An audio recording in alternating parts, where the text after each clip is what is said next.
تصحى من النوم تلاقي مفيش شمس.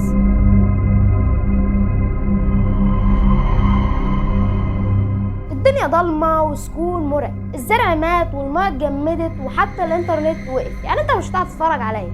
يا صاحبي، الشمس دي مش كوره والسلام، ده هي اللي مخليه الحياه دي كلها تمشي. النهارده هحكي لك قصه الشمس من ساعه ما كانت شويه غبار ماشيين في الفضاء لحد ما اتكونت وبقت الشمس بتاعت النهارده اللي احنا عارفينها.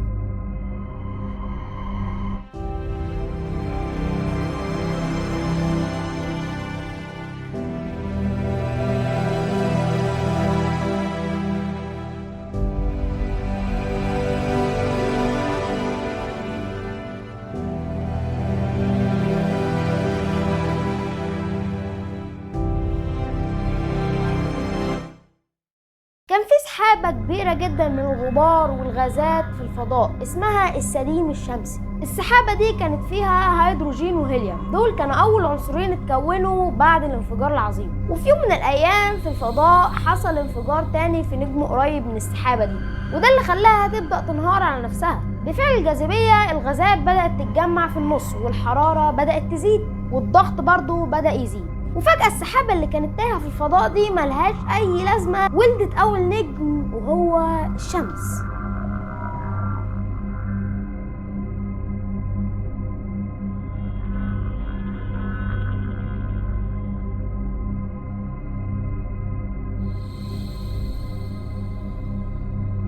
في نص السحابة اللي انهارت دي الحرارة كانت خرافية، الهيدروجين بدأ يتحول لهيليوم ويندمج، واندماج الهيدروجين واللي حوله للهيليوم طلع طاقة رهيبة جدا. الطاقة دي طلعت على شكل ضوء وحرارة، وده اللي احنا بنشوفه كل يوم اهو يا جدعان.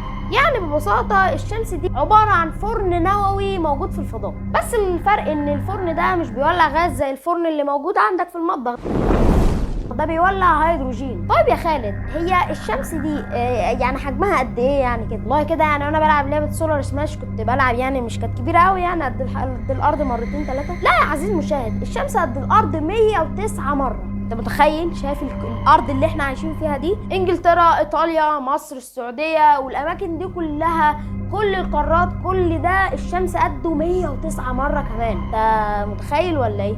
ومساحتها حوالي 1,390,000 كيلومتر.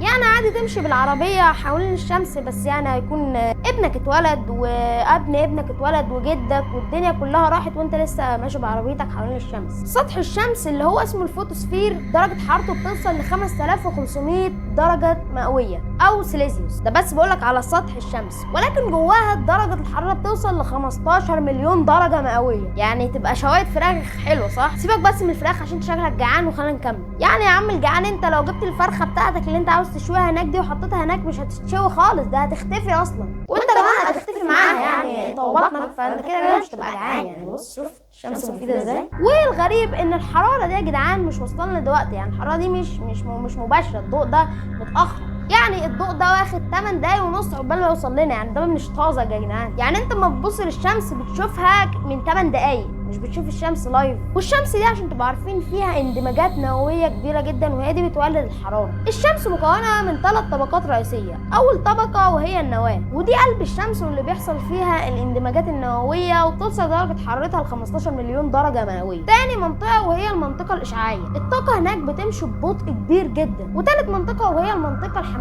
طبعا المنطقه دي عامله زي ما تكون كده حاطط قدره على النار وقاعد يغلي، زي ما يكون شلالات من البركان. لو انت طلعت الفضاء وبدات ان انت تبص على الشمس هتلاقيها عباره عن بحر نار قاعد يتحرك على طول، مش هتشوف ضوء، لا انت هتشوف زي ما تكون كده لافا اللي في ماينكرافت، ولكن قاعده تتحرك كده، ميه زي الميه بس لافا. طيب برضه لو بصيت على الشمس هتلاقي في حتت كده غامقه وهاديه، المناطق دي اسمها البقعه الشمسيه، وبتكون هاديه ودرجه الحراره فيها بتكون منخفضه عن باقي الاماكن. وساعات في انفجارات شمسيه بتحصل، الانفجارات دي بتطلع طاقه هائله جدا بتاثر على الاقمار الصناعيه وممكن تاثر على النت، عشان النت شغال طبعا بالاقمار الصناعيه، والاقمار الصناعيه متوصله بكابلات وشغل هندي كده. فالمهم يعني لو النت قطع عندك فاعرف ان الشمس زعلانه شويه كده وفي شويه انفجارات وحاجات مش لطيفه. طيب اصلا يا خالد انت قعدت تحكي لنا عن الشمس وتفاصيل الشمس، طب ليه الشمس مهمه اصلا للحياه؟ طبعا كلنا عارفين ان الشمس بتدي للنبات ضوء، والنبات بيعمل بيه عمليه البناء الضوئي عشان يقدر يتنفس ويدينا اكسجين ان احنا كمان نتنفس. فلو ما فيش شمس فما فيش نبات فما فيش اكسجين.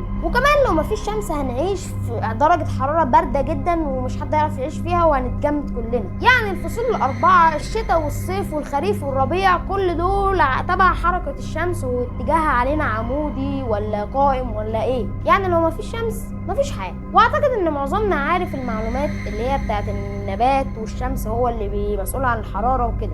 الشمس بتفقد 4 مليار طن من كتلتها بسبب الاندماج النووي. تخيل 4 مليار طن من كتلتها في ثانية واحدة بس. ولكن ما تخافش، هي مش هتخلص، هي معاها مخزون يكفينا 5 مليار سنة، والرقم ده هائل وممكن تتجدد تاني، يحصل اندماجات وتتجدد تاني، فهي مش بتخلص. زي ما قلت لكم الضوء اللي بيطلع من عندها بياخد 8 دقايق عقبال ما يوصل لنا. بس اصلا من ساعه ما الشمس اتكونت فالفوتون هو ده اللي جواها اللي بيطلع الضوء، خد مليون سنه بعد كده طلع لنا ضوء. الشمس بتتحرك بسرعه 220 كيلومتر في الثانيه وهي بتلف حوالين مجره درب الدبان. العلماء بيراقبوا الشمس باجهزه متخصصه واقمار صناعيه زي SOHO وباركر وسولار برو. كل الحاجات اللي وريتها لك دي هي بتقربنا من الشمس اكتر، بتخلينا نعرف ندرسها اكتر وازاي نحمي نفسنا من الانفجارات الشمسيه اللي بتحصل. زي ما قلت لكم هي بتعمل موجات طاقه عاليه بتاثر على الاقمار الصناعيه بتاعتنا وبتاثر على الانترنت والحاجات المتصله بالاقمار الصناعيه. نيجي بقى هنا لنهايه الشمس. خالد هو انت عبيط؟ ما الشمس قدامك اهي، انتهت ازاي؟ انت ما في حاجه في دماغك؟ مش انا لسه قايل لك من شويه الشمس بتفقد 4 طن من كتلتها كل ثانيه؟ الشمس معاها مخزون 5 مليار سنه، بعد كده هتفقد خلاص هتنتهي. بس 5 مليار سنه انت مش مستوعب الرقم. بتاع 5 مليار سنه، يعني الكون متكون بقاله 4 مليار فاصلة 7 سنه، فالشمس عايزه 5 مليار سنه كمان عقبال، يعني رقم كبير صدقني. انت وعيالك وناس كتير الكون ده هيتعاد تاني ولسه الشمس شغاله. وطبعا في الاخر نقول الله اعلم، ممكن تتجدد حاجه تحصل، الله اعلم، احنا مش هنخش في علم الغيب. وبعد ال5 مليار سنه هتكبر وتتحول لكوره حمراء كده كبيره وهتبلع عطارد والزهره ممكن تبلع الارض. ولكن حتى لو مش بلعت الارض فقلت لكم الشمس لو حصل لها حاجه فمش هنعرف نعيش احنا، فكده كده هنموت. بس ما اعتقدش ان في حد هيقعد لليوم ده، اصلا يوم القيامه هيكون قام قبلها. وطبعا برضو نقول الله اعلم. بعد كده هتنهار على نفسها وتتحول لقزم ابيض في الفضاء كده بيسبح. الشمس مش مجرد كوره نار في السماء، ده هي اساس الحياه. بس كده، لو عجبك الفيديو ما تنساش تعمل لايك واشتراك وتنزل تحت في التعليقات تقول لنا نتكلم ايه في الفيديو الجاي، وطبعا تقول لنا رايك في الفيديو وايه اللي عجبك فيه وايه اللي مش عجبك فيه. وبس كده، سلام.